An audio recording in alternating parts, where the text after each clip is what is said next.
The sheriff's department came and escorted us home. Every town we went through, they picked up more police cars, and it was a very neat honor. Ready! Hey! Fire! Honors for a man who served 12 years in law enforcement. My dad was an FBI agent, so we go way back. His son, Brian Veneta, began his career with the U.S. Border Patrol before returning home to Curry County. He said, I want to come back where my granddad and where you served the community, and when you went into dinner, people go, hey, I know you. You were at my house the other night. Charlie Veneta and his son were actually partners for 2 weeks in 2021. The Sheriff's Department asked for his help during the pandemic. To get to do that and to watch each other and watch each other's back was amazing. He loved serving his community. That's why he did law enforcement. He just had a great personality. Christina Veneta married Brian in 2015. The two met when he transported a patient to the hospital where she worked. Christina brought 2 sons into Brian's life. They were not his biologically, but they became his. If anybody were to say they were his stepkids, he'd probably punch them in the face. He did not look at them as his stepkids. They were his boys. Boys now growing up without him. Brian died months before his oldest's high school graduation. He tested positive for COVID-19 December 18th. The deputy, who wasn't vaccinated, spent 2 weeks on a ventilator, including Christmas and New Year's, and passed away on January 3rd. Brian was just 34 years old.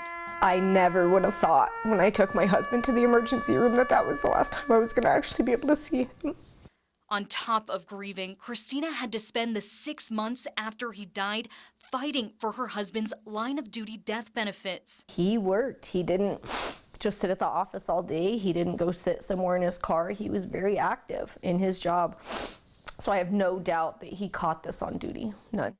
The workers' compensation paperwork submitted by Curry County agrees, saying they presume their deputy was exposed to the virus while on patrol, but they denied it. They're insistent that he did not get COVID on duty. I tried to question the privately run New Mexico County Insurance Authority pool and was told, quote, the discussion or decision to deny any claim is privileged.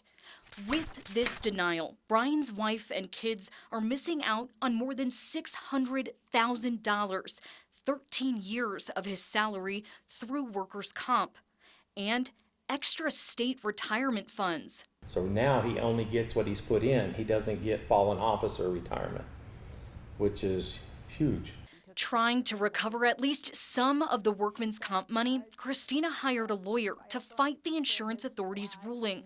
She settled. Rather than dealing with the court process, they'll pay Brian's family $15,000 total. I have a lot of anger built up just because my husband served his community.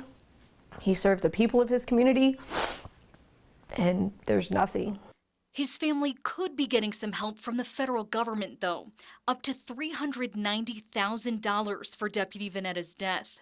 A law passed in 2020 expanded the DOJ's Public Safety Officers Benefits Program to now say it should be presumed an officer who contracts COVID-19 got it on the job. So, to the feds, Deputy Veneta did die in the line of duty.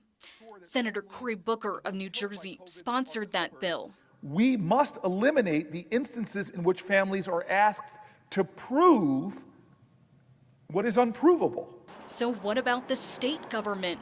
New Mexico's governor issued an executive order similar to the feds, but it only applies to state employees. County deputies work for their local government. The more claims you have, the more money you have to pay to cover your claims. So it could affect the county's bottom dollar as far as their premium for insurance. Do you think It has to have some bearing on it. I tried to reach Curry County's manager, Lance Pyle, who also serves as chair of the board that governs the New Mexico County Insurance Authority. He refused a phone call, but emailed to say the board does not make decisions on claims and, quote, my heart breaks for the family on their loss. The county manager has not reached out, not one time. It's hard to understand. The Venettas feel outside of the sheriff's department, their county leaders have abandoned them. They didn't attend his funeral, And so and that bothers me. You know, I would hate for another spouse to have to go through what I've gone through. Brian's death also alerted his county to a, quote, oversight.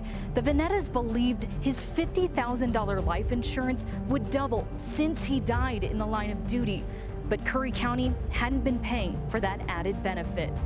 Ann Perrette, KRQE investigates.